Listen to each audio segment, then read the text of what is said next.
Sa likod ng naglalakihang kurtinang pelus na kulay dugo, nakatayo si Teralyn Monteverde, unain sa mga taong malapit sa kanya. Ang hangin sa loob ng backstage ay puno ng amoy ng mamahaling pabango at ang mahinang ugong ng mga aircon na tila bumubulong ng panganib. Hawak ni Naen ang isang thermos na naglalaman ng mainit na tubig na may halong pulot at limon. Ito ang timplang palaging nagliligtas sa boses ni Kendrick tuwing may malalaking diskurso ito. Pinunasan ni Naen ang pawis sa kanyang noo kahit na malamig ang paligid. Siya ang nagpuyat para sa bawat salitang bibigkasin ng kanyang asawa sa ibabaw ng entablado. Siya ang nagtuwid sa mga baluktot na numero sa report at siya ang nagmakaawa sa mga supplier na huwag iwanan ng kumpanya noong nakaraang buwan. Ang boses ni Kendrick ay umalingaw-ngaw sa buong ballroom, puno ng kumpiyansa at kapangyarihan. Nararamdaman ni Naen ang pamilyar na pagkabog sa kanyang dibdib, isang halong kaba at pagmamalaki. Akma na siyang lalabas mula sa anino ng kurtina upang iabot ang inumin nang marinig niya ang mga salitang tila isang matalas na patalim na bumaon sa kanyang pandinig. Nanatili akong matatag dahil sa inspirasyon at talino ng isang espesyal na babae, ang wika ni Kendrick na may kasamang malawak na ngiti. Ang tagumpay ng Salazar Tech ay hindi lamang sa akin, kundi sa babaeng naging utak sa likod ng bawat diskarte ko. Isang hakbang ang ginawa ni Naen patungo sa liwanag. Ang kanyang mukha ay handa na sa isang mapagpakumbabang ngiti. Ngunit ang kanyang mga paa ay tila napako sa sahig nang makita niyang inilahad ni Kendrick ang kanyang kamay patungo sa kabilang panig ng entablado. Doon, lumabas si Elise Navarro. Suot ang isang pulang bestida na tila kumikinang sa ilalim ng mga spotlight. Ang mga palakpakan ay tila isang malakas na agos na lumunod sa katinuan ni Naen. Ladies and gentlemen, kilalanin niyo ang aking katuwang, ang babaeng tunay na karapat-dapat sa papuring ito, si Elise. Ang dugtong ni Kendrick, habang masuyong hinahawakan ang baywang ng kanyang sekretarya. Ang bawat kataga ay tila isang dagok na nagpabagsak sa dignidad ni Naen. Ang init ng thermos na hawak niya ay hindi na niya maramdaman dahil sa biglaang pamamanhid ng kanyang buong katawan. Lumabas siya mula sa likod ng kurtina, hindi dahil sa nais niyang gumawa ng eksena, kundi dahil sa labis na pagkalito. Gusto niyang isipin na isa lamang itong pagkakamali na marahil ay hindi siya nakikita ni Kendrick. Nang magtagpo ang kanilang mga mata, walang bakas ng pagsisisi sa mukha ng kanyang asawa. Sa halip, ang nakita ni Naen ay ang matinding pagkairita. Lumapit si Kendrick sa kanya habang ang mga kamera ay nakatutok sa kanila. Inaasahan ni Naen ang isang paliwanag o kahit isang bulong ng paghingi ng paumanhin. Ngunit bago pa siya makapagsalita, marahas na hinablot ni Kendrick ang malaking timba ng yelong nakapatong sa lamesa ng mga inumin sa gilid ng entablado. Huwag kang tatayo dito at huwag mo akong ipahiya. Ang malamig na utos ni Kendrick. Kasabay ng kanyang mga salita, ang bulto ng yelo at tubig na kasing lamig ng kamatayan ay ibinuhos ni Kendrick sa ulo ni Naen. Ang bawat butil ng yelo na tumatama sa kanyang balat ay tila mga maliliit na bato na nambabato sa kanyang pagkatao. Ang tubig ay dumaloy sa kanyang mukha, pumasok sa kanyang mga mata, at nagpabigat sa kanyang simpleng bestida na maingat niyang pinili para sa gabing ito. Ang halimuyak ng pulot at limon mula sa nabitawan niyang thermos ay humalo sa amoy ng natutunaw na yelo sa sahig. Katahimikan ang bumalot sa malaking bulwagan. Ang mga seryosong mukha ng mga negosyante at ang mga mapanghusgang mata ng mga matataas na lipunan ay nakatitok sa kanya. Naramdaman ni Naen ang matinding pag-akyat ng init sa kanyang mga pisngi, hindi dahil sa galit, kundi dahil sa isang uri ng hiya na tila gustong lamunin ang kanyang buong kaluluwa. Ang kanyang buhok ay nakadikit sa kanyang mukha at ang bawat patak ng tubig mula sa kanyang laylayan ay lumilikha ng isang mantsa sa mamahaling alpombra. I can't believe you're doing this here, Naen, dagdag ni Kendrick na may kasamang mapait na tawa na tila ba ang biktima ng kahihiyang ito ay siya at hindi ang asawang basang-basa sa harapan niya. You look like a mess. Umalis ka na. Bago ka pa makita ng iba nating partners, tumingin si Naen kay Elise na nakatayo sa likod ni Kendrick. Ang babae ay hindi nagpapakita ng awa. Sa halip, may isang maliit. Halos hindi mapansing ngiti ng tagumpay sa mga labi nito. Ang mga diamante sa leeg ni Elise ay tila kumukot siya sa bawat sakripisyong ginawa ni Naen para sa kumpanyang ito. Hindi gumalaw si Naen, hindi siya sumigaw, hindi rin siya nagmakaawa. Ang bawat hibla ng kanyang puso na dati ay puno ng pagmamahal para sa lalaking nasa harap niya ay tila isa-isang napuputol. Ang lamig na nanunuot sa kanyang mga buto ay hindi nagmula sa yelo, kundi sa katotohanang ang lahat ng kanyang itinayo sa loob ng 12 taon ay gumuho sa loob lamang ng 1 segundo dahil sa isang timba ng tubig. Ganito na lang ba ang halaga ko? Ito na ba ang kabayaran sa lahat ng gabing hindi ako natulog para sa mga pangarap mo? Ang mga tanong na ito ay nanatili sa kanyang isipan, hindi maipahayag dahil sa bara sa kanyang lalamunan. Ang kanyang lalamunan ay masakit. Tila may mga bubog na nakabara doon tuwing susubukan niyang huminga. Tinalikuran niya ang entablado. Ang bawat hakbang niya ay mabigat. Ang kanyang sapatos ay naglalabas ng basang tunog sa sahig na tila isang piping saksi sa kanyang pagkatalo.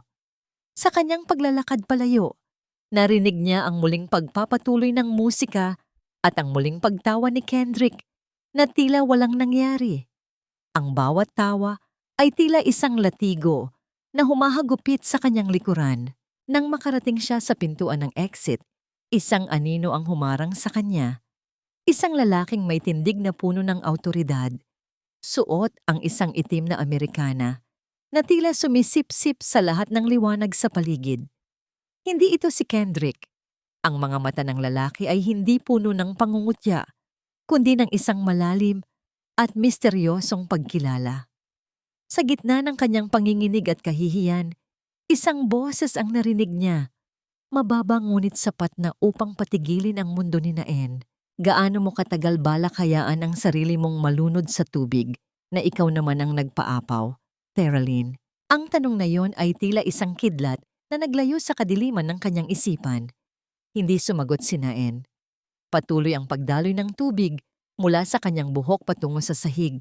Ngunit sa unang pagkakataon sa gabing iyon, ang kanyang mga kamay na nakakuyom ay dahan-dahang tumigil sa panginginig.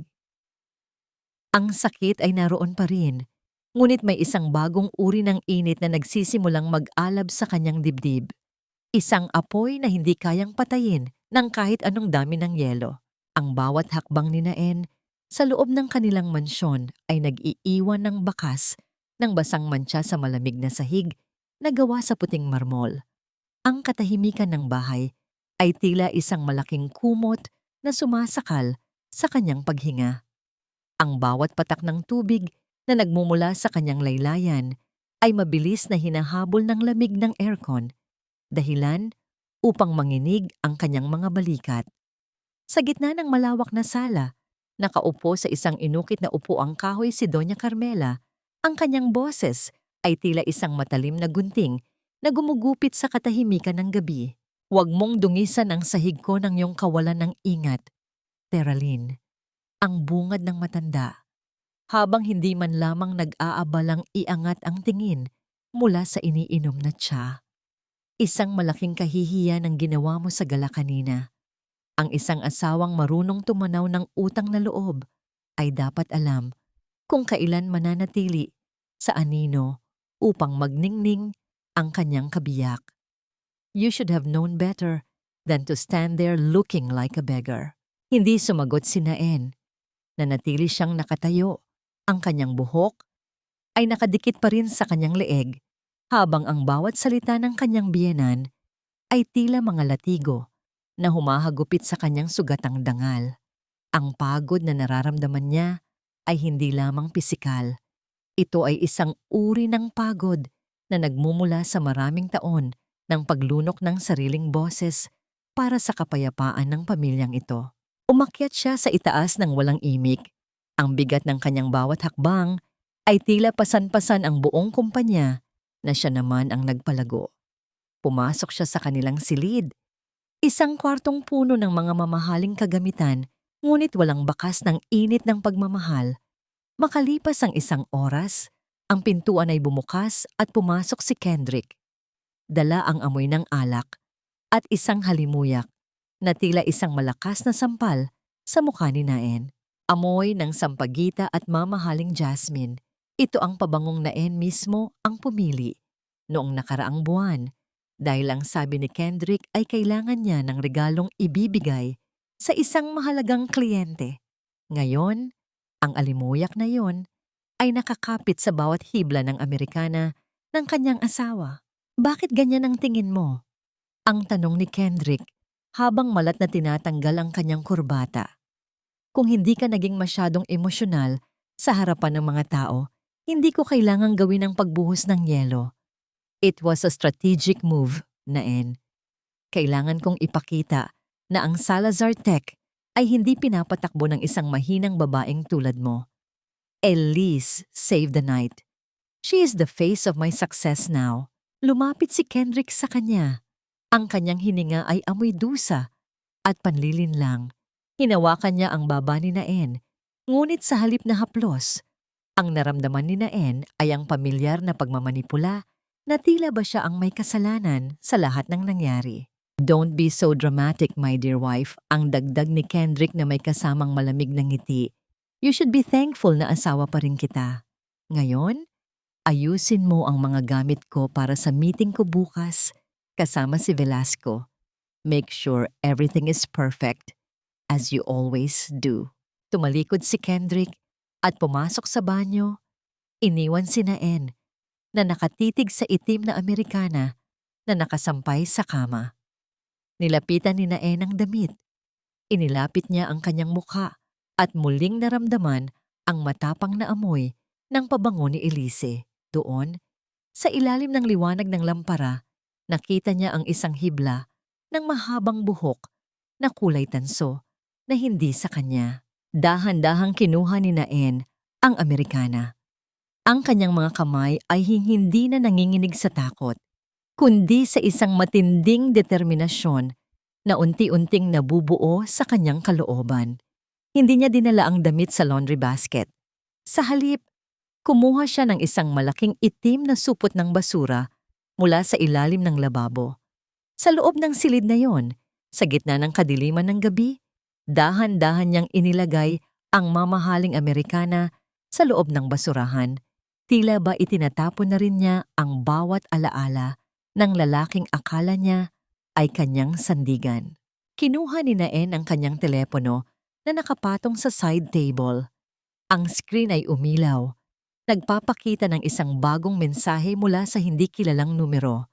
Ang mga salita sa screen ay tila isang huling piraso ng puzzle na sa wakas ay nabuo sa kanyang isipan. Nakahanda na ang lahat ng dokumentong hinihingi mo. Teralyn, ang tanging kailangan ko na lang ay ang iyong huling hudyat. Oras na para bawiin ang lahat ng itinayo mo. Naramdaman ni Naen ang isang kakaibang kirot sa kanyang dibdib, isang halong takot at pananabik. Tiningnan niya ang sarili sa malaking salamin ng kwarto. Ang babaeng nakikita niya ay hindi na ang basang sisiw na pinahiya sa harap ng maraming tao. Ang babaeng nakatitig sa kanya ay may mga matang tila isang tahimik na dagat bago ang isang malakas na bagyo. Isang tanong ang pumasok sa kanyang isipan habang pinagmamasdan ang sariling refleksyon.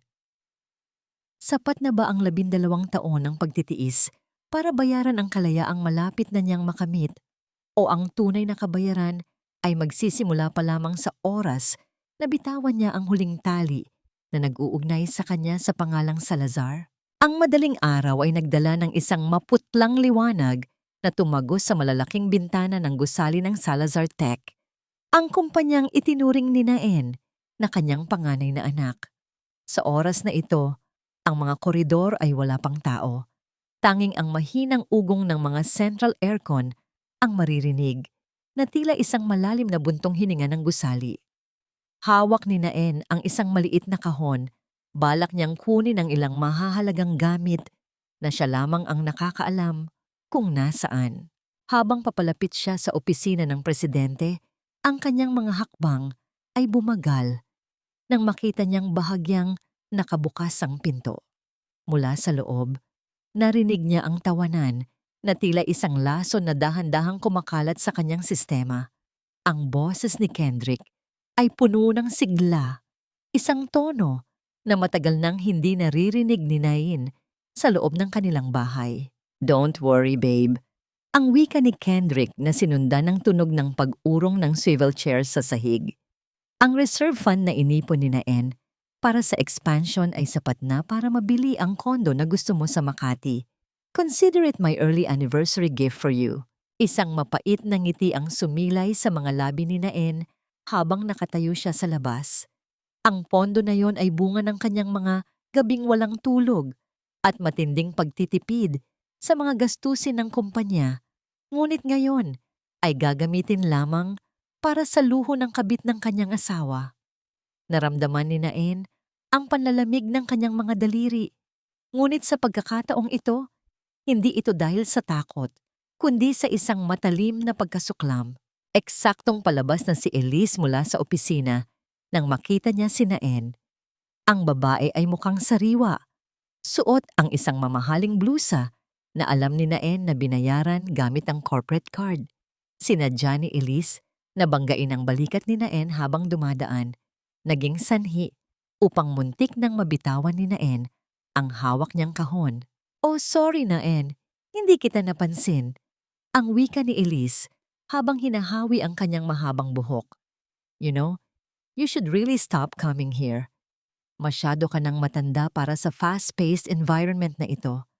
Ang mga bulaklak na lantad na ay dapat nang palitan ng mga bagong sibol para manatiling maganda ang opisina.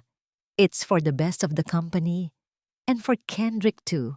Tumingin si Naen sa mga mata ni Elise, isang titig na hindi man lamang kumurap. Hindi niya hinayaan ang kanyang sarili na bumaba sa antas ng babaeng ito. Sa loob ng kanyang palad, mahigpit niyang hinahawakan ang isang maliit na USB na naglalaman ng lahat ng ebidensya ng maling paggamit ng pondo ni Kendrick. Ang ganda ay kumukupas, Elise, ngunit ang katalinuhan at ang katotohanan ay laging mananatili. Ang mahinahong sagot ni Naen, "Siguraduhin mong kaya mong panindigan ang bawat sentimong ninanakaw nyo sa kumpanyang hindi naman kayo ang nagtayo." Bago pa makasagot si Elise, isang matinis at may awtoridad na tinig ang bumasag sa tensyon. Si Doña Carmela ay naglalakad patungo sa kanila. Ang kanyang mga takong ay lumilikha ng mabibigat na tunog sa sahig na tila isang babala ng paparating na bagyo. Ang kanyang mukha ay puno ng puot habang nakatitig sa kanyang minurugang babae. "Ano pang ginagawa mo rito, Theraline?" Ang tanong ng matanda. "Wala ka ng lugar sa kumpanyang ito. Kendrick has already signed the papers to remove you from the board. You are an outsider now. Huwag mong dungisan ang reputasyon namin sa harap ng mga empleyado na paparating pa lang." Tinawag ni Doña Carmela ang dalawang security guard na nakatayo sa dulo ng pasilyo. Ang utos niya ay malinaw at puno ng kalupitan. "Escort this woman out of the building immediately," ang sabi ni Doña Carmela habang tinuturo ang pintuan. "At siguraduhin niyo na hindi na siya muling makakatapak dito. We need to keep the atmosphere clean for the important strategy meeting later." Naramdaman ni Naen ang mga kamay ng mga guard na humawak sa kanyang braso. Ito ang mga taong dati ay yumuyukod sa kanya tuwing dadaan siya. Ngunit ngayon ay pilit siyang kinakaladkad palabas ng gusaling siya ang nagdisenyo. Ang kahihiyan ay tila isang apoy na tumutupok sa kanyang balat, habang ang ilang mga empleyadong kapapasok pa lamang ay nakatingin sa kanya ng may halong awa at pagtataka. Nang makarating sila sa labas ng gusali, binitawan siya ng mga guard sa gitna ng tirik na araw. Ang kanyang kahon ng mga gamit ay inilapag nang walang ingat sa semento. Tumingala si Naen sa naglalakihang letra ng Salazar Tech sa tuktok ng building. Ang kanyang puso ay parang isang basong nabasag. Ngunit bawat piraso nito ay naging isang matalas na sandata. Sa gitna ng kanyang pag-iisa sa labas ng kumpanya, muling tumunog ang kanyang telepono. Isang maikling mensahe ang bumungad sa kanya na tila isang kamay na humahablot sa kanya mula sa pagkakalunod. Nakita ko ang nangyari. Ang sasakyan ko ay nasa kanto lang ng gusali. Huwag kang lilingon sa likod, Teralyn. Ang hinaharap mo ay hindi na matatagpuan sa loob ng gusaling yan. Habang naglalakad si Naen patungo sa naghihintay na sasakyan, isang huling tingin ang ibinigay niya sa kanyang refleksyon sa salamin ng gusali.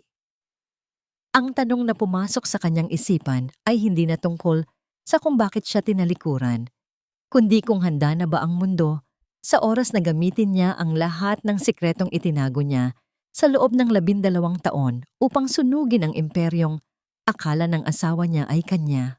Ang amoy ng bawang at piniritong karne ay tila nakakapit sa bawat hibla ng suot ni Naen, isang hindi maikakailang marka ng kanyang buong hapon na pananatili sa kusina. Sa gitna ng malawak na hapagkainan na gawa sa madilim at makintab na nara, nakalatag ang mga pagkaing maingat niyang inihanda. Ngunit sa halip na maupo sa kabisera bilang asawa ng may-ari ng bahay, natagpuan ni Naen ang sarili sa pinakadulo ng mesa, malayo sa liwanag ng engranding chandelier. Ang hangin sa loob ng silid ay punong-puno ng halimuyak ng mamahaling pabango ni Elise, na tila isang pader na naghihiwalay sa kanya mula sa sarili niyang pamilya. Si Doña Carmela ay nakaupo ng tuwid. Ang kanyang mga mata ay nagniningning sa katuwaan habang nakatingin kay Elise na nasa tabi ni Kendrick. Ang bawat tawa ng matanda ay tila isang munting tinik na bumaon sa pandinig ni Naen. Walang sino man ang nag-abalang purihin ang sarap ng niluto niya. Tila ba ang pagkain ay kusang lumitaw sa mesa nang walang paghihirap mula sa kanya. Naen, can you please pour some wine for Elise? Ang utos ni Kendrick na hindi man lamang tumitingin sa kanyang asawa. I mean, special guest natin siya tonight. We have to celebrate the upcoming deal with Velasco. This is a big step for our future. Dahan-dahang tumayo si Naen. Ang kanyang mga binti ay tila mabigat. Bawat paggalaw ay puno ng isang uri ng pagod na hindi kayang lunasan ng tulog. Kinuha niya ang bote ng alak at lumapit sa kinaroroonan ni Elise. Habang ibinubuhos ang mapulang likido sa baso, nakita ni Naen ang mapanuring tingin ng kanyang biyenan. Alam mo, Teralyn, mas mainam na makinig ka habang nag-uusap sila tungkol sa negosyo. Ang wika ni Doña Carmela habang marahang pinupunasan ang kanyang bibig. Para naman matuto ka kung paano tumakbo ang mundo sa labas ng kusina. It's a good thing Elise is here. She's so smart at talagang nakakasabay sa vision ni Kendrick. You should learn from her. Baka sakaling maging kapaki-pakinabang ka rin sa kumpanya. Sa gitna ng pagbuhos ng alak, sinadya ni Elise na igalaw ang kanyang siko, naging sanhi upang tumalsik ang ilang patak ng pulang likido sa maputing kamay ni Naen. Ngunit hindi kumurap si Naen. Ang lamig ng alak sa kanyang balat ay tila isang paalala ng kanyang namamanhid na puso. Tiningnan niya ng diretso si Elise na sa pagkakataong yon ay may bakas ng tagumpay sa mga mata. I'm so sorry, Naen. Ang dulas kasi ng glass, ang sabi ni Elise na may halong mapanuyang tono sa kanyang boses. By the way, Kendrick told me you're good with documents. Why don't you read the final terms of the Velasco contract for us? Para naman sure tayo na walang kahit anong mistake bago ko ito pirubahan sa Monday as the representative. Inabot ni Kendrick ang makapal na folder kay Naen. Ang bawat pahina nito ay pamilyar sa kanya dahil siya ang nag-ayos ng bawat sugnay at kondisyon sa loob ng maraming gabi. Nagsimulang magbasa si Naen, ang kanyang boses ay kalmado at walang emosyon.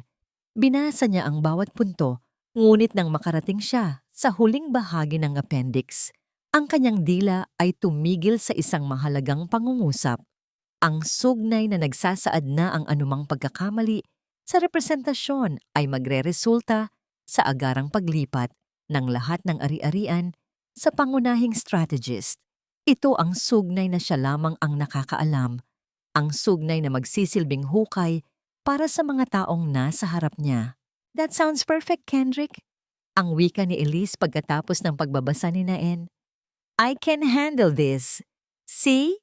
Hindi naman kailangang maging masyadong complicated ang business. Ipinatong ni Naen ang folder sa mesa.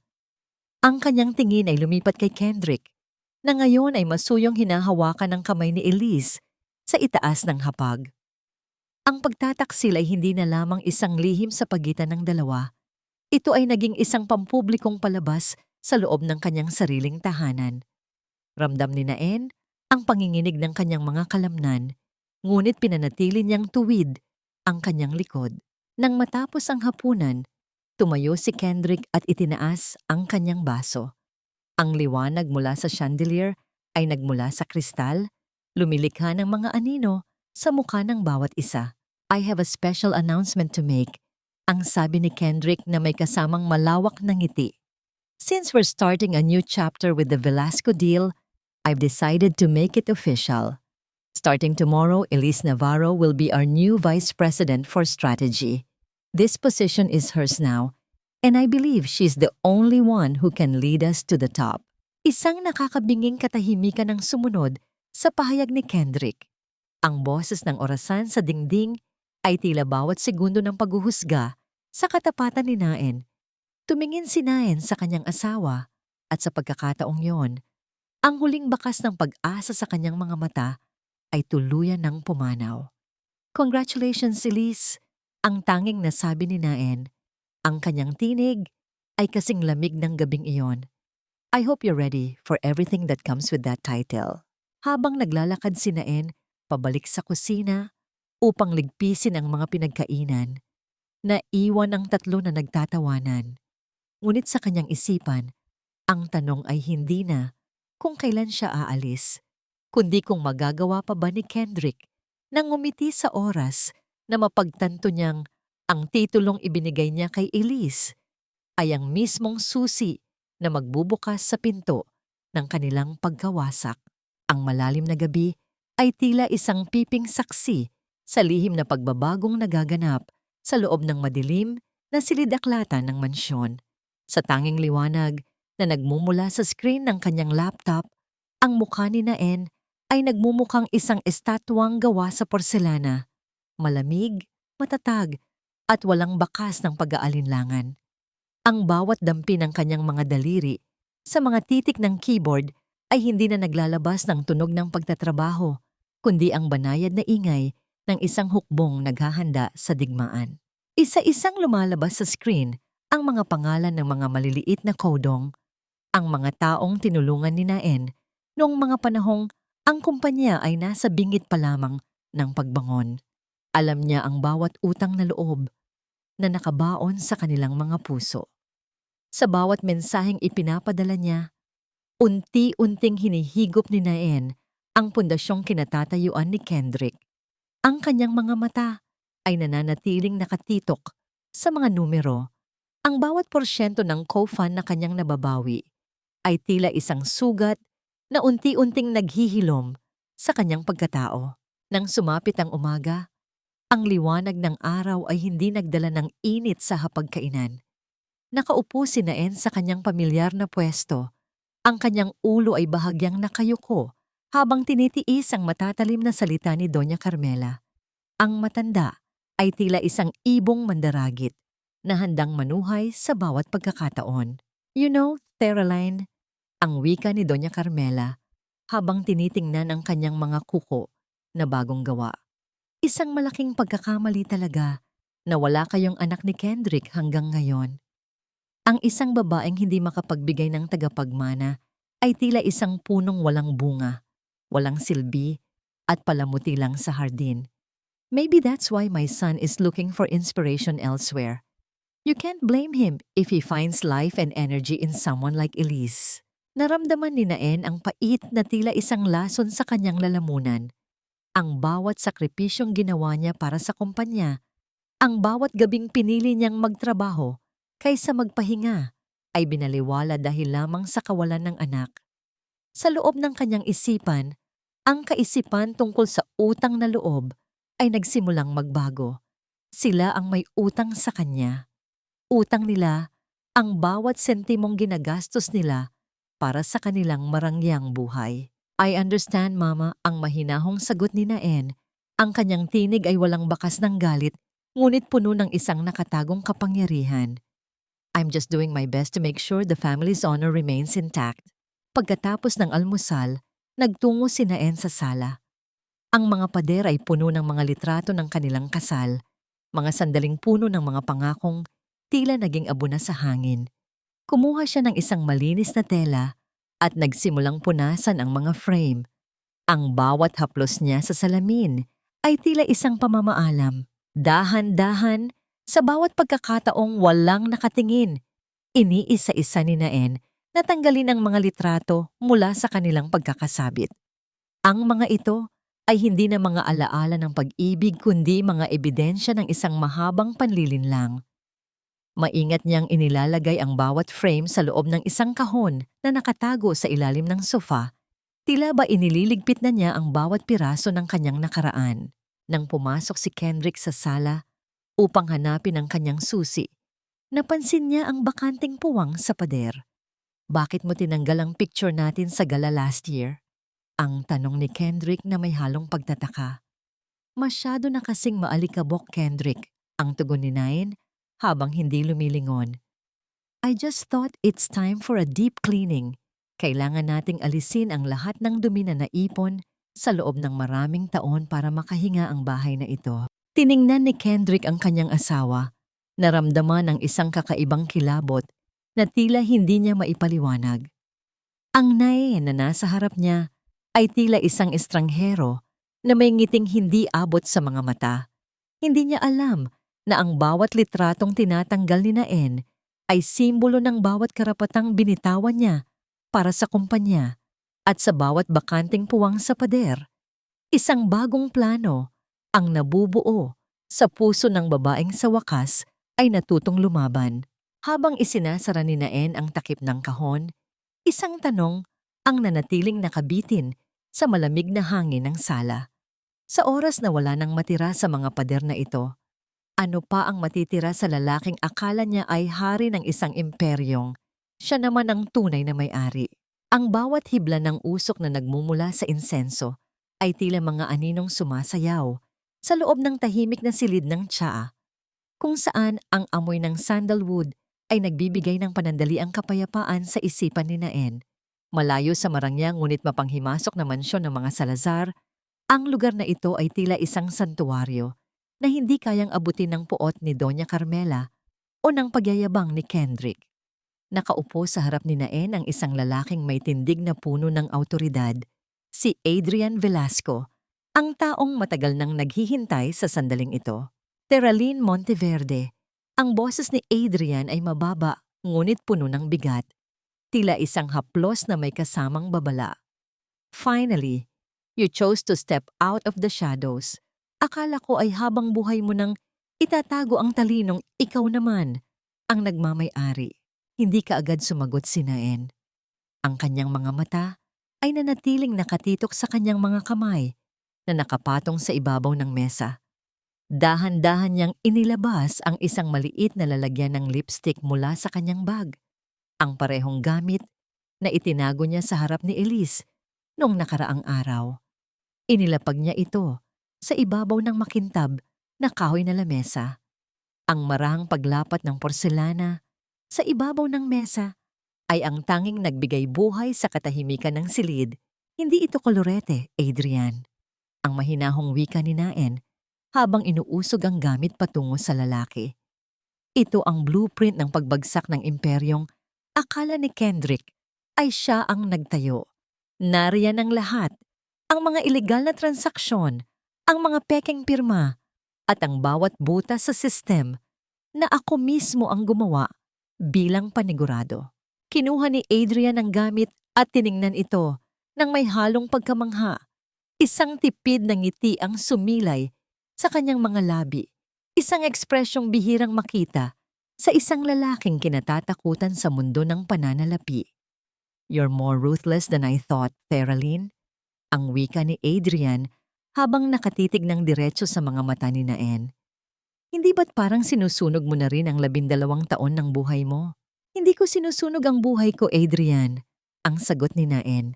Ang kanyang tinig ay naging mas matatag, tila isang talim na dumaan sa apoy. Binabawi ko lang ang pundasyong ako ang naglatag bago pa ito tuluyang ariin ng mga taong walang ginawa, kundi tapakan ako.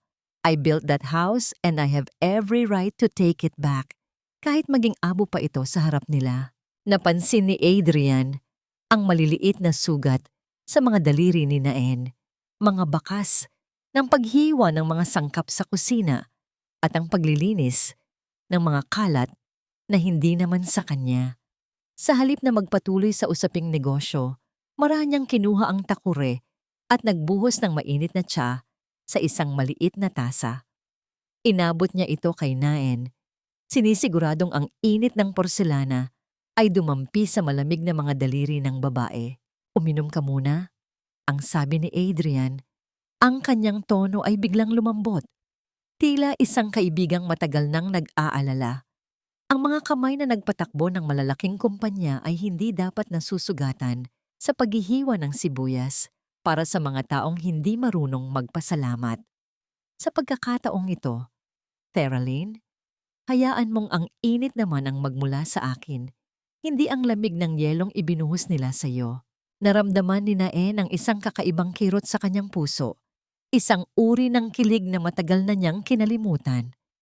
Ang init ng tsa ay tila gumagapang mula sa kanyang mga palad patungo sa kanyang buong katawan.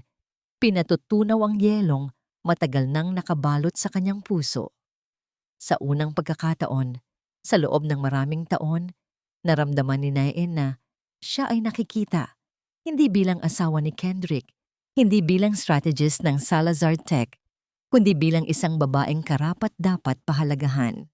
Kinuha ni Adrian ang isang dokumento mula sa kanyang folder, isang kasunduan na wala pang petsa. Inilapag niya ito sa tabi ng USB. Pirma mo na lang ang kulang at opisyal nang magsisimula ang pag-atras ng lahat ng suporta ng Velasco Group sa kumpanya ni Kendrick. The moment we pull out, it will be a domino effect. At sa gitna ng kaguluhang iyon, ikaw ang tanging magiging tagapagligtas na tatayo sa itaas ng mga guho. Kinuha ni Naen ang pluma. Ang dulo nito ay bahagyang humalik sa papel. Lumilikha ng isang pirma na magsisilbing hatol sa lahat ng nanakit sa kanya. Habang tinitingnan niya ang kanyang pangalan sa tabi ng pangalan ni Adrian, isang tanong ang nanatili sa kanyang isipan.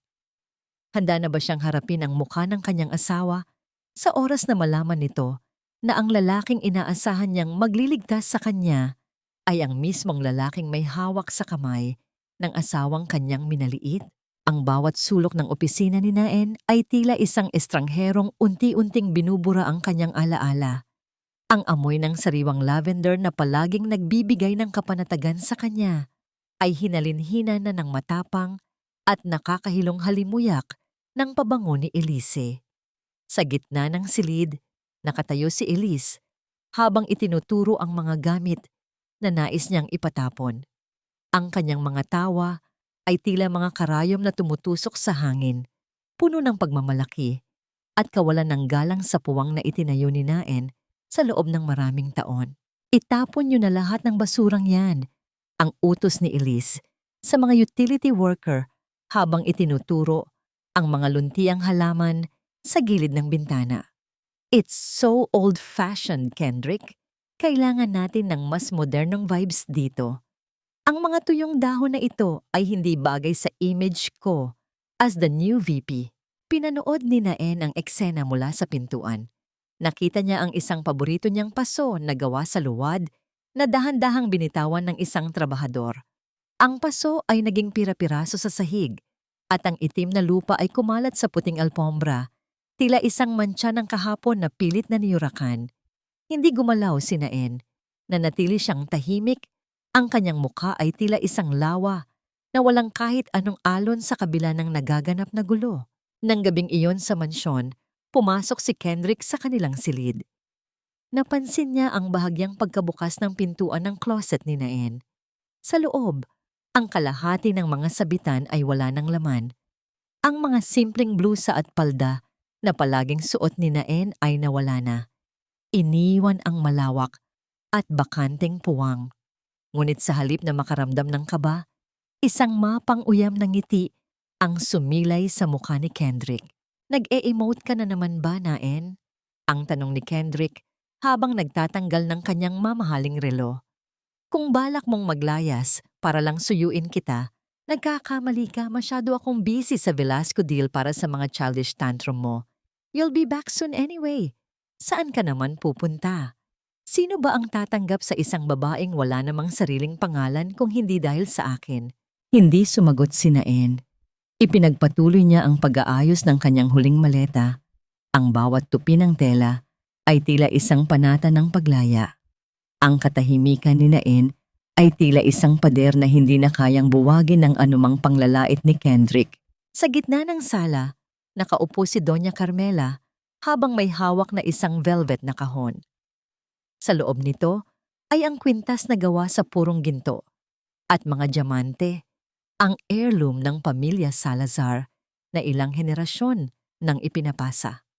Matagal na itong hinihiling ni Naen noong kanilang ika-10 anibersaryo, ngunit buong pait na tumanggi ang matanda na ang sabi ay hindi pa karapat-dapat ang isang tulad niya sa gayong kayamanan. Halika rito, Elise, ang malambing na tawag ni Doña Carmela. Bagay na bagay ito sa iyong makinis na balat. Ang kayamanang ito ay para lamang sa mga babaeng marunong magdala ng dangal sa aming pangalan. Isinuot ng matanda ang kwintas sa leeg ni Elise. Ang kislap ng mga hiyas ay tila sumasalamin sa kasakiman sa mga mata ng dalawang babae. Mula sa ituktok ng hagdan, pinanood ni Naen ang tagpo. Ang kanyang mga kamay ay mahigpit na nakakapit sa hawakan ng kanyang maleta. Ang bawat sulyap ni Elise sa salamin ay puno ng pangungutya sa direksyon ni Naen. Tila ba ipinapamukha nito na nakuha na niya ang lahat ng nararapat sa asawa. Bumaba si Naen sa hagdan. Ang kanyang bawat hakbang ay hindi na naghahanap ng atensyon, kundi ng kapayapaan. Bago siya tuluyang lumabas ng pinto, huminto siya sa tabi ng basurahan sa labas ng opisina sa bahay. Doon, nakita niya ang isang lantang dahon mula sa halaman niyang itinapon ni Elise kaninang umaga. Dinampot niya ito at marahang inilagay sa bulsa ng kanyang Amerikana. Isang munting paalala na kahit ang pinakamaliit na buhay ay may karapatang magsimulang muli. Saan ka pupunta? Ang pahabol na tanong ni Kendrick mula sa sala. Ang kanyang boses ay puno ng kumpiyansa na tila hawak pa rin niya ang leeg ng kanyang asawa. Don't tell me alis ka na talaga. You'll starve out there, Naen. Mamamatay ka sa hirap nang wala ang pera ko. Lumingon si Naen. At sa unang pagkakataon, nakita ni Kendrick ang isang uri ng liwanag sa mga mata ng kanyang asawa na hindi niya kailanman nakita sa loob ng 12 taon. Hindi ito liwanag ng galit, kundi liwanag ng isang taong sa wakas ay nakakita na ng pintuan palabas ng impyerno. Ang gutom ay kayang tiisin ng sikmura, Kendrick. Ang mahinahong sagot ni Naen, ngunit ang kahihiyang dulot ng pananatili sa tabi mo ay isang uri ng lason na hindi ko na kayang lunukin pa. Lumabas si Naen ng mansyon. Isang itim na sasakyan ang dahan-dahang huminto sa tapat niya. Ang salamin nito ay bumaba. Inilalantad ang seryoso, ngunit mapagkalingang mukha ni Adrian Velasco. Bumaba si Adrian at kinuha ang maleta ni Naen. Isang kilos na puno ng paggalang na hindi kailanman na iparamdam ni Kendrick sa kanya. Pumasok si Naen sa sasakyan at hindi na muling lumingon sa naglalakihang mga pader ng Salazar. Habang umaandar ang sasakyan palayo, isang tanong ang nanatiling nakabitin sa malamig na hangin ng gabi. Kapag nagising na si Kendrick mula sa kanyang ilusyon ng kapangyarihan, mapagtanto kaya niya na ang babaeng itinuring niyang basura ang siya palang tanging haligi na humahawak sa kanyang buong mundo? Ang bawat hininga ni Kendrick sa loob ng kanyang malawak na opisina ay tila nagiging mas mabigat habang ang paligid ay unti-unting napupuno ng amoy ng malamig na kape at ang napanis na pag-asa. Ang mga dokumento sa kanyang lamesa na dati ay maayos na nakasalansan dahil sa kamay ni Naen ay isa-isang naging tila mga kalat na hindi niya maunawaan. Ang bawat numero sa report ay naging tila mga maliliit na langgam na gumagapang sa kanyang paningin, nakakahilo at walang kahulugan. Sa labas ng kanyang silid, ang ingay ng mga teleponong hindi tumitigil sa pag-iyak ay tila isang koro ng mga nagagalit na kaluluwa. Ang mga supplier na dati ay yumuyukod sa kanyang harapan, ay isa-isang tumatawag. Ang kanilang mga boses sa kabilang linya ay puno ng pagbabanta at kawalan ng pasensya. Hinahanap nila ang mga bayad na ayon sa kanila ay matagal nang lampas sa takdang petsa. Mga bayad na akala ni Kendrick ay maayos na naiproseso ni Elise. Sa gitna ng kaguluhang ito, pumasok si Elise sa opisina. Ang kanyang muka ay hindi narito bakas ang kislap ng tagumpay. Sa halip, ang kanyang mga mata ay puno ng takot at pagkalito. Ang kanyang suot na mamahaling blusa ay may mga lukot na tila sumasalamin sa gulo ng kanyang isipan. Kendrick, hindi ko alam kung paano ito nangyari. Ang nanginginig na wika ni Elise habang pilit na iniaabot ang isang tablet. Ang mga linyang dati ay asul sa ating stock market chart ay biglang naging pula. Ang mga investors ay naglalabasan na. Sinasabi nila na may mga butas sa ating financial report na hindi ko maipaliwanag. I tried to talk to them, pero pinagtatawanan lang nila ako. They keep asking for 9 signatures. Hinablot ni Kendrick ang tablet. Ang kanyang mga daliri ay mariing nakadiin sa screen hanggang sa mamuti ang kanyang mga kuko. Sinubukan niyang hanapin ng rito ang mga file na palaging ginagamit ni Naen bilang pananggala sa ganitong mga krisis. Ngunit sa bawat folder na binubuksan niya, ang tanging lumalabas ay isang mensaheng nagsasabing ang access ay limitado lamang sa orihinal na author. Nasaan ang mga backup files? Ang galit na tanong ni Kendrick. Ang kanyang boses ay tila isang kulog na yumanig sa loob ng silid. Ibinigay ko sa iyo ang lahat ng access, Elise. Bakit hindi mo mabuksan ang mga ito? Hindi ko alam.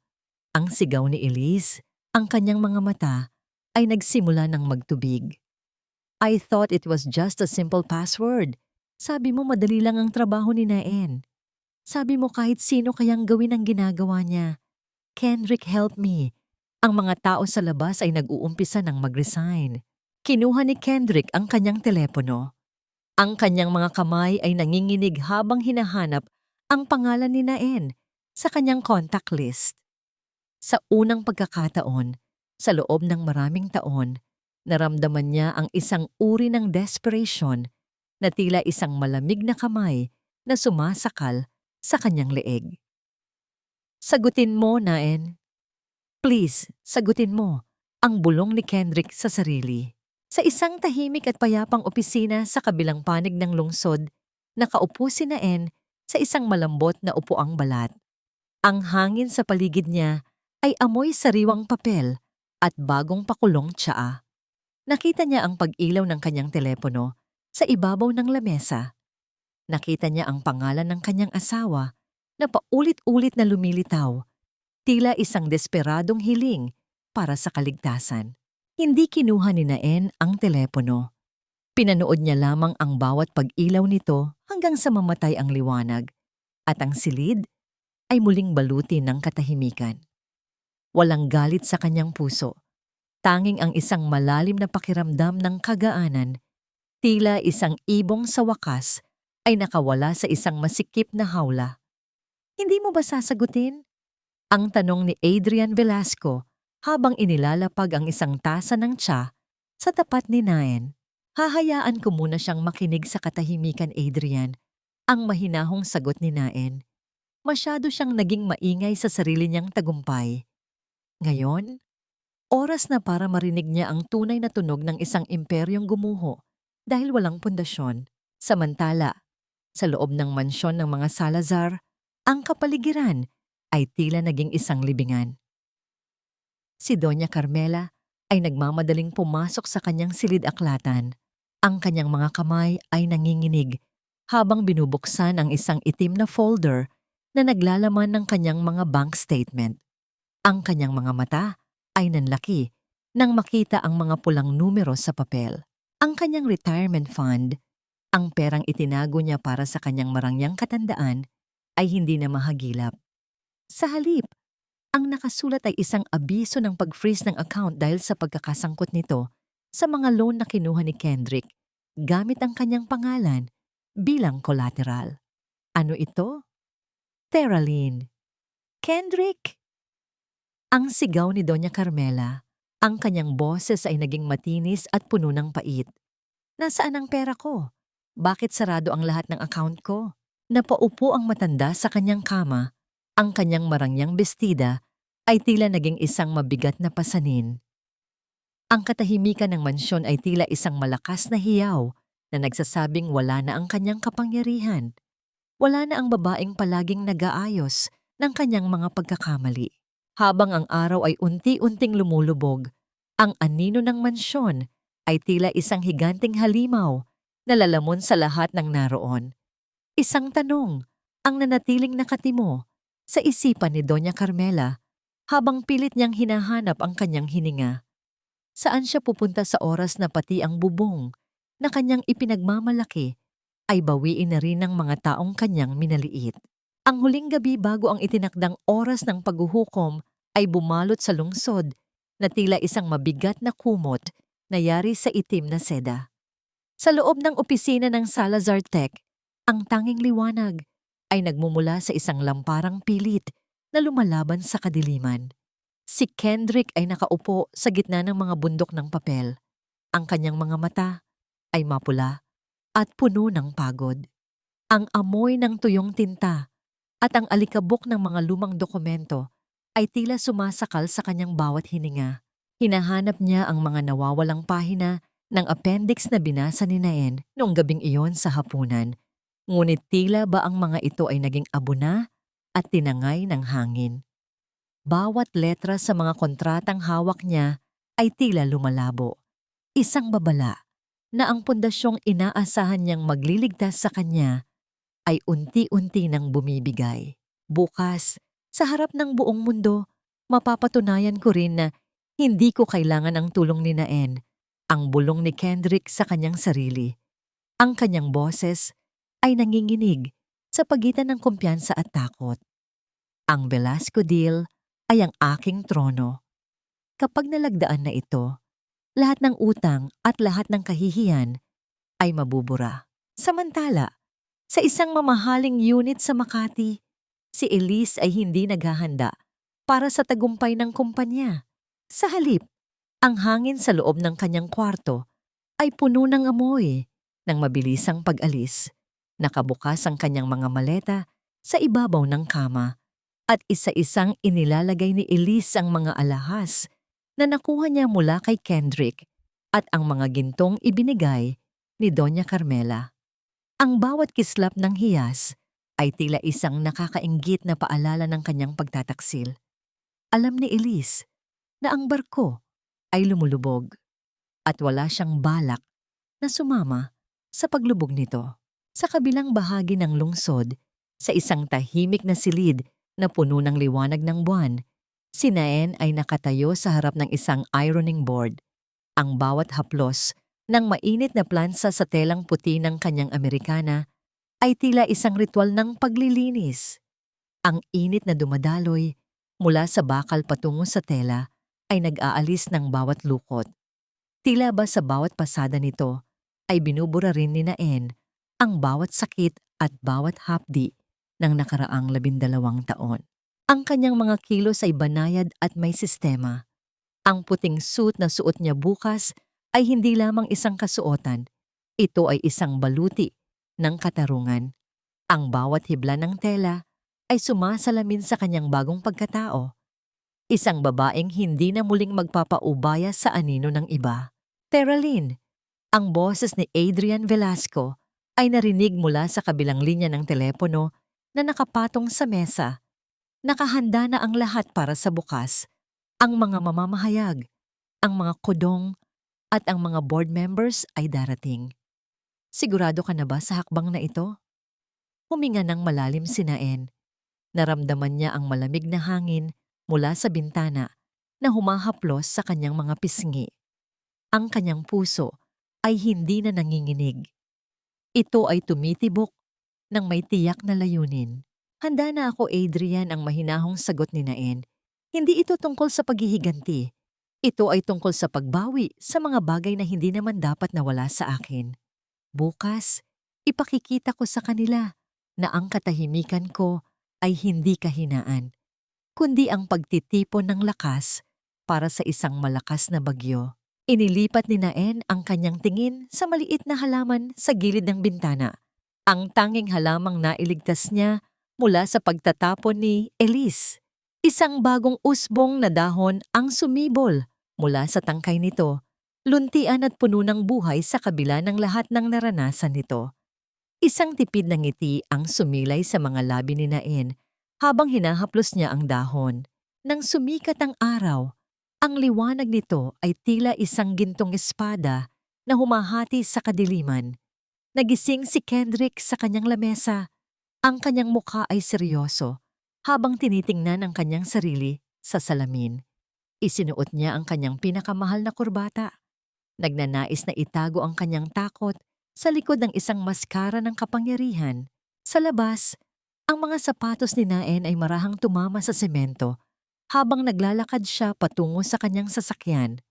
Ang bawat hakbang niya ay lumilikha ng isang malinaw na alingawngaw sa tahimik na umaga. Isang tunog na puno ng determinasyon. Habang binubuhay niya ang makina ng sasakyan, isang huling tanong ang pumasok sa kanyang isipan. Sa pagtatapos ng araw na ito, sino ang mananatiling nakatayo sa gitna ng mga guho ng isang imperyong itinayo sa kasinungalingan at sino ang lilipad patungo sa isang bagong simula na wala ng bahid ng nakaraan? Ang bawat sulok ng malaking bulwagan ng Grand Ballroom ay napupuno ng amoy ng mga mamahaling bulaklak at ang mahinang bulong ng mga taong naghihintay sa isang makasaysayang sandali. Ang mga ilaw mula sa dambuhalang chandeliers sa kisame ay nagmula sa mga kristal.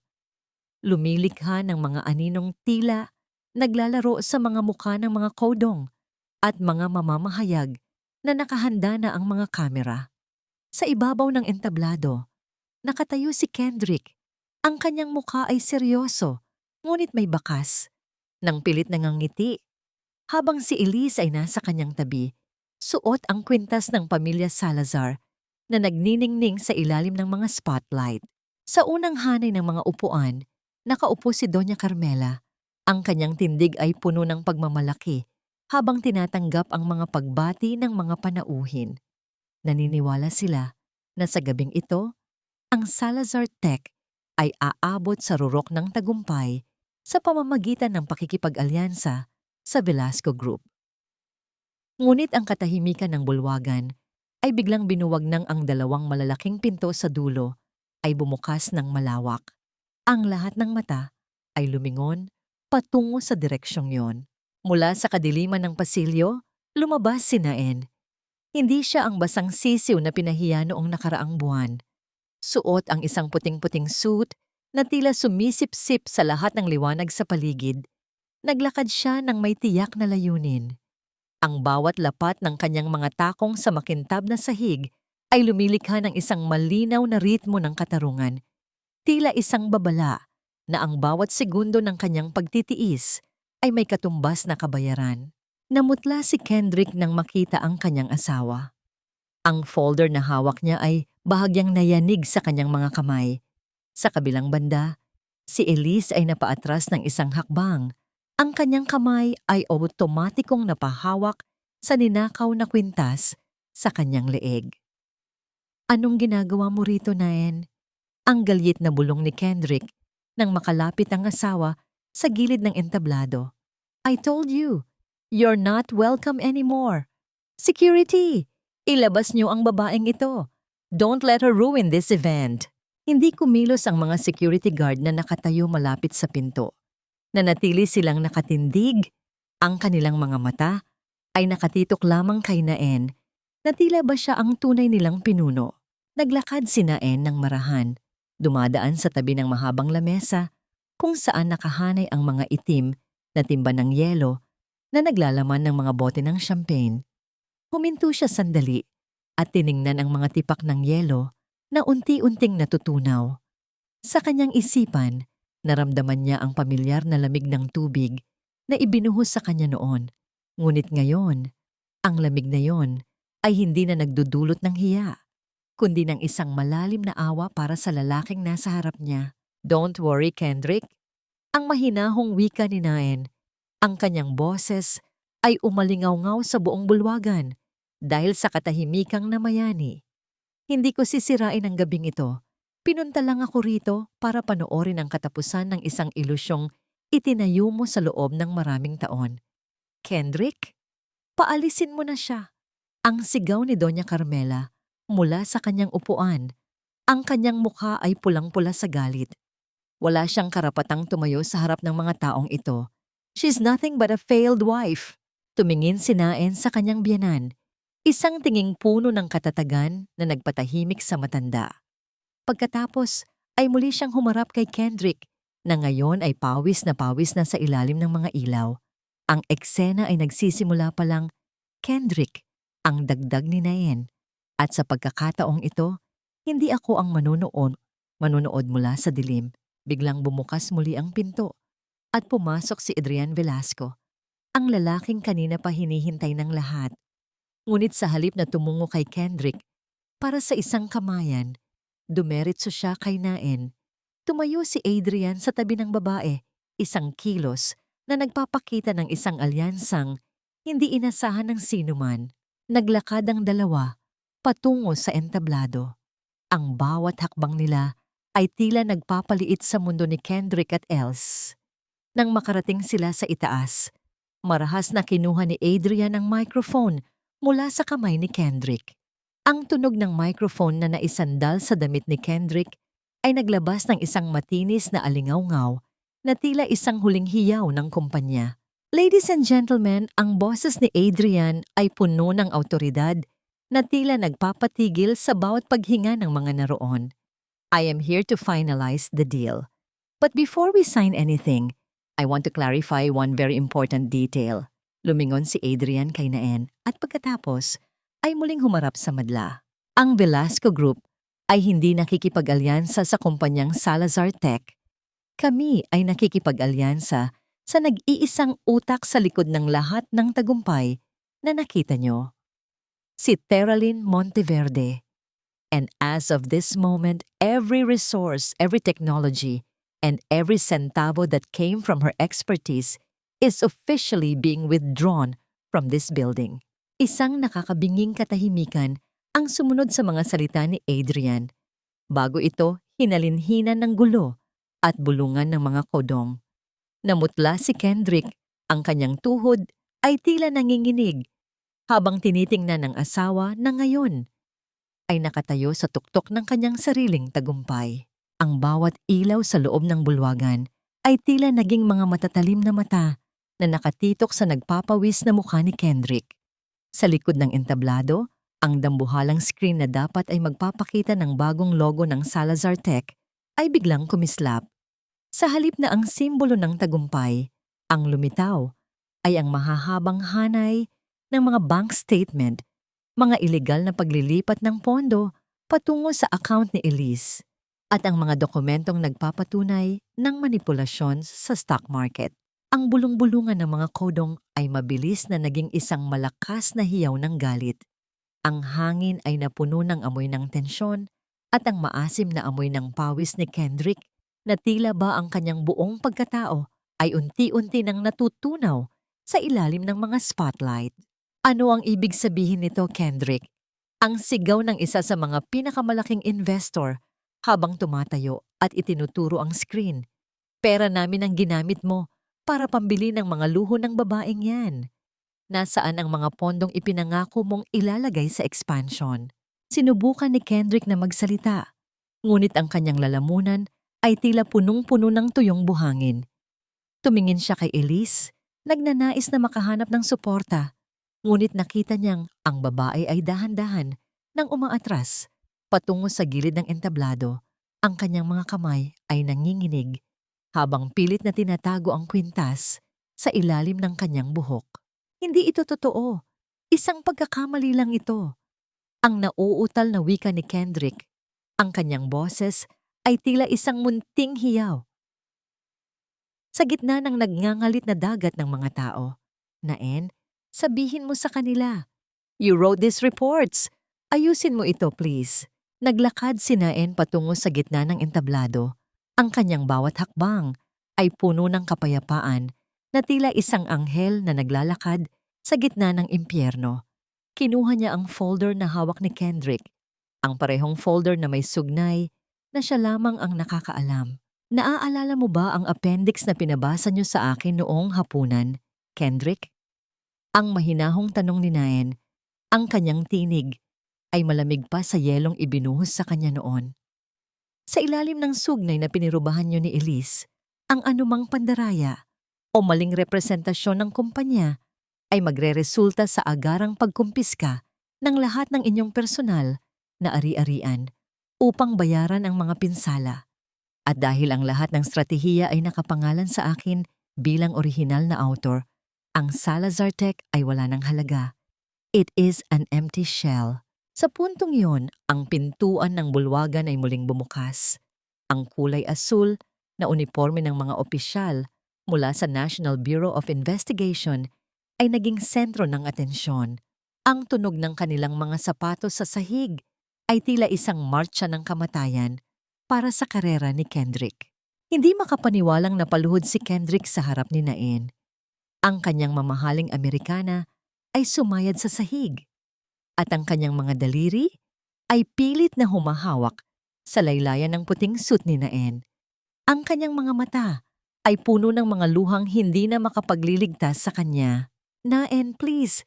"I'm sorry, nagkamali ako. Gagawin ko ang lahat, babalik ako sa'yo. Huwag mo lang akong hayaang mawala ang lahat." Ang pagmamakaawa ni Kendrick, ang kanyang boses ay naging isang mahinang hikbi na puno ng kahihiyan. "Isipin mo ang pinagsamahan natin. Huwag mo akong ipahiya ng ganito sa harap ng lahat." Tumingin si Naen sa kanyang asawa mula sa itaas. Wala na siyang nararamdamang galit, tanging ang isang malalim at tuyong pagod. Marahan niyang inalis ang kamay ni Kendrick mula sa kanyang damit. Isang kilos na tila naglalagay ng isang malawak na bangin sa pagitan nila. "Inulit mo lang ang mga salitang sinabi mo sa akin nung gabing ibinuhos mo ang yelo sa ulo ko." "Kendrick," ang tugon ni Naen, at sa pagkakataong ito, ang kanyang mga salita ay tila isang hatol na hindi na mababago. "Sabi mo sa akin noon, huwag akong tatayo doon at huwag kitang ipahiya. Ngunit ang totoo, hindi ako ang nagpapahiya sa iyo ngayon. Ipinahiya mo ang sarili mo sa oras na pinili mong itayo ang tagumpay mo sa ibabaw ng luha ng asawang naging tapat sa iyo." Sa ibaba ng entablado, pilit na tumayo si Doña Carmela, ngunit halatang nanghihina. Ang kanyang mukha ay namutla, parang nawalan ng kulay. Sinubukan niyang magsalita. Tila gustong tawagin ang kanyang anak, ngunit walang lumabas na tinig. Dahan-dahan niyang hinawakan ang kanyang dibdib, at bago pa siya makagawa ng isa pang hakbang, nanghina ang kanyang katawan at napaupo sa sahig. Ang sandaling iyon ay tila natabunan ng ingay ng mga taong patuloy na sumisigaw, humihingi ng katarungan. Nilapitan ng mga opisyal si Kendrick. Ang malamig na bakal ng posas ay kumapit sa kanyang mga pulso. Isang tunog ng pagsasara ng pinto na hindi na muling bubukas. Habang kinakaladkad siya palabas, ang huling nakita ni Kendrick ay si Naen na nakatayo sa ilalim ng pinakamaliwanag na ilaw, kasama si Adrian na nakatitig sa kanya ng may paghanga. Habang ang bulwagan ay unti-unting nababalot ng kaguluhan, isang tanong ang nanatiling nakatimo sa isipan ni Naen habang pinapanood ang pag-alis ng asawa. Sa gitna ng pagkawasak ng isang imperyong itinayo sa kasinungalingan, mayroon pa bang matitirang bahagi ng kanyang puso na nais lumingon sa nakaraan? O ang bukas na naghihintay sa kanya ay sapat na upang burahin ang bawat bakas ng sakit? Ang umaga ay nagsimula sa isang banayad na haplos ng sinag ng araw na tumatagos sa malalaking bintana ng isang bagong silid. Ang hangin sa loob ay hindi na amoy lumang tinta o mabigat na pabango ng panlilinlang. Sa halip, ito ay puno ng sariwang alimuyak ng mga puting rosas at ang nakaka-relax na amoy ng bagong giling na kape. Ang katahimikan sa paligid ni Naen ay hindi na nakakalunod o nakakatakot. Ito ay naging isang himig ng kalayaan, isang uri ng katahimikan na nagpapahintulot sa kanya na marinig ang sarili niyang paghinga at ang bawat tibok ng kanyang pusong unti-unti nang naghihilom. Nakaupo si Naen sa harap ng isang malawak na lamesang gawa sa mapusyaw na kahoy. Wala na ang mga bundok ng papel na para sa ibang tao. Ang nasa harap niya ngayon ay ang kanyang sariling mga plano, ang kanyang sariling mga pangarap na may tatak ng kanyang tunay na pangalan, Teralyn Monteverde. Ang bawat pag-usad ng kamay ng orasan sa dingding ay hindi na nagpapaalala ng mga deadline ni Kendrick, kundi ng bawat segundong pag-aari na niya ngayon. Pumasok si Adrian Velasco sa silid, bitbit ang isang maliit na folder at isang nangiting puno ng tunay na paghanga. Hindi siya lumapit bilang isang boss o isang tagapagligtas, kundi bilang isang katuwang na nakakita sa tunay na halaga ng babaeng nasa harap niya. "You look different today, Naen," ang wika ni Adrian habang inilalapag ang folders sa mesa. "Mas maliwanag ang aura mo. Parang hindi ka nanggaling sa isang malakas na bagyo." Ngumiti si Naen, isang ngiting hindi na pilit at hindi na nagtatago ng anumang sakit. Inabot niya ang tasa ng kape at naramdaman ang init nito sa kanyang mga palad. Isang pamilyar na init na ngayon ay hindi na nagpapaalala ng mga gabing puyat, kundi ng kapanatagan ng isang bagong simula. "Siguro dahil sa wakas, Adrian, ay hindi ko na kailangang maging anino ng kahit sino," ang mahinahong tugon ni Naen. "Masarap pala sa pakiramdam na ang bawat desisyong ginagawa ko ay para sa sarili ko na at hindi para pagtakpan ng pagkakamali ng iba." Mula sa kanyang kinalalagyan, natanaw ni Naen ang dyaryo sa gilid ng mesa. Isang maliit na balita sa dulo ng pahina ang nagbanggit tungkol sa pagpapatuloy ng kaso laban kay Kendrick Salazar at ang tuluyang pagbagsak ng kumpanyang Salazar Tech. Nabalitaan din niya na si Doña Carmela ay nananatili na lamang sa isang maliit na pasilidad para sa mga matatanda, malayo sa karangyaang dati niyang ipinangangalandakan.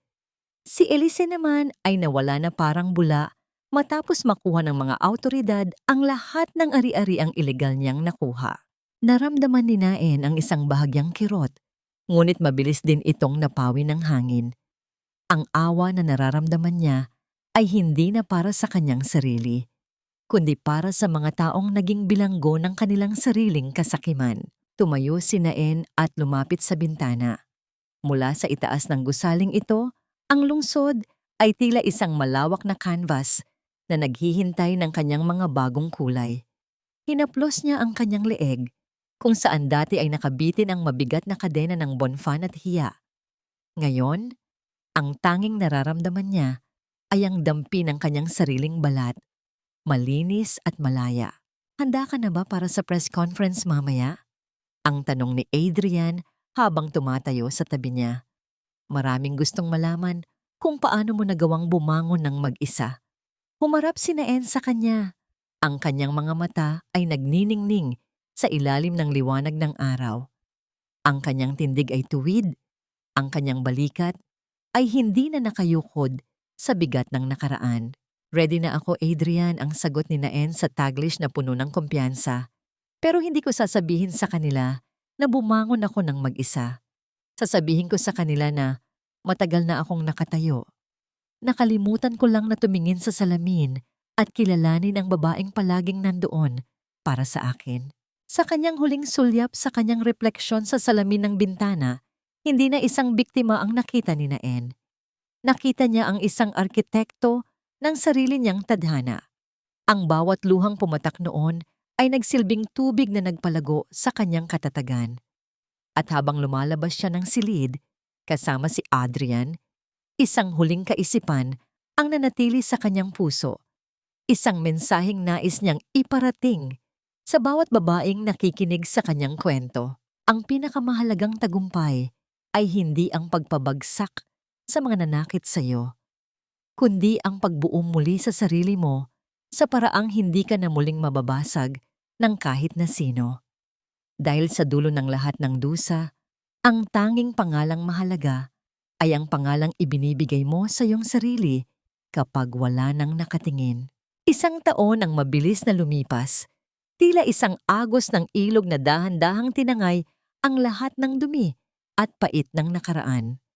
Sa loob ng isang malawak na auditorium na puno ng mga pinuno ng iba't ibang malalaking kumpanya sa Asia, ang hangin ay puno ng amoy ng pag-asa at ang matalino, ngunit mapagkumbabang enerhiya ng mga taong nagtatrabaho para sa isang mas magandang kinabukasan. Sa ibabaw ng entablado, nakatayo si Teralyn Monteverde. Ang kanyang suot na suit na kulay asul na langit ay sumasalamin sa kalinawan ng kanyang isipan at ang katahimikan ng kanyang puso. Hindi na siya ang babaeng nakatago sa likod ng telon. Siya na ang sentro ng atensyon, hindi dahil sa pangalan ng asawa, kundi dahil sa sarili niyang galing na kinikilala na ngayon sa buong mundo. Sa pagtatapos ng kanyang diskurso tungkol sa etika at stratehiya sa negosyo, isang batang babaeng mamamahayag ang tumayo mula sa madla. Ang kanyang mga mata ay puno ng paghanga, ngunit may bakas ng isang pamilyar na kalungkutan, isang tingin na madalas makita ni Naen sa salamin noon.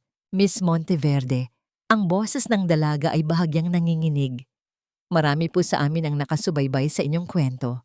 Maraming babae ang nakararanas ng sakit at pagtataksil, at pakiramdam nila ay wala na silang halaga kapag nawala ang kanilang pamilya o ang kanilang katayuan. Ano po ang masasabi niyo sa amin? Paano po kayo nanatiling tahimik sa gitna ng lahat ng kahihiyang ibinato sa inyo? Ngumiti si Naen, isang ngiting nagmumula sa kailaliman ng kanyang kaluluwa. Lumapit siya sa gilid ng entablado. Tila ba nais niyang abutin ang kamay ng bawat babaeng nakikinig sa kanya sa mga sandaling iyon. Ang katahimikan ay hindi palaging tanda ng pagsuko. Ang mahinahong tugon ni Naen, ang kanyang boses ay naging mainit at puno ng pag-unawa. Minsan, kailangan nating manahimik hindi dahil wala tayong boses, kundi dahil tinitipon natin ang ating lakas para sa isang pagbangon na hindi na muling matitibag. To all the women listening, huwag niyo sanang hayaan na ang inyong halaga ay idikta ng mga taong hindi man lang alam kung paano kayo pahalagahan. You are the architect of your own foundation. Kapag pinili mong mahalin ang sarili mo, doon pa lang magsisimula ang tunay mong tagumpay. Pagkatapos ng komperensya, naglakad si Naen patungo sa parking lot. Ang bawat hakbang niya ay magaan, ang tunog ng kanyang mga sapatos sa semento ay tila isang masayang kanta ng paglaya. Nakita niya si Adrian na nakasandal sa isang sasakyan, may hawak na isang maliit na bouquet ng mga bulaklak na ligaw, payak ngunit puno ng katapatan. Congratulations, Teralyn! Ang wika ni Adrian habang iniaabot ang mga bulaklak. Another milestone for the woman who owns her destiny. Salamat, Adrian! Ang sagot ni Naen habang nilalanghap ang amoy ng mga bulaklak. Pero alam mo, ang pinakamalaking milestone ko ay hindi ang awards na ito. Ito ay ang gabi-gabing nakakatulog na ako ng payapa. Alam na wala na akong kailangang patunayan sa kahit na sino. Tumanggi si Naen nang alukin siya ni Adrian na pagbuksan ng pinto. Sa halip, siya mismo ang humawak sa manibela ng kanyang sariling sasakyan. Isang simpleng kilos, ngunit para kay Naen, ito ang simbolo ng kanyang ganap na kalayaan. Habang pinapaandar niya ang makina, naramdaman niya ang malamig na simoy ng hangin na humahaplos sa kanyang buhok mula sa nakabukas na bintana. Sa kanyang pagdaan sa pamilyar na kalsada, nakita niya sa malayo ang luma at abandonadong gusali ng Salazar Tech. Wala na ang naglalakihang letra ng pangalan ng kanyang asawa. Tanging ang mga bakas na lamang ng kalawang ang natitira. Wala na ring galit sa puso ni Naen. Ang lahat ng puot ay pinalitan na ng pasasalamat. Pasasalamat dahil sa gitna ng yelo at lamig ng pagtataksil, natagpuan niya ang apoy na matagal na palang nag-aalab sa loob niya. Habang ang sasakyan ay bumibilis patungo sa dulo ng kalsada, kung saan ang langit ay nagmumukhang kulay ginto dahil sa papalubog na araw, isang huling ngiti ang sumilay sa mga labi ni Theralyn Monteverde. Ang buhay ay hindi tungkol sa kung gaano kakatagal naging biktima, kundi tungkol sa kung paano mo piniling maging bida sa sarili mong kwento. At sa wakas, sa mahabang paglalakbay na ito, ang kanyang kwento ay hindi na tungkol sa paghihiganti. Ito ay tungkol na sa pagmamahal sa babaeng sa wakas ay nakauwi na sa kanyang sarili.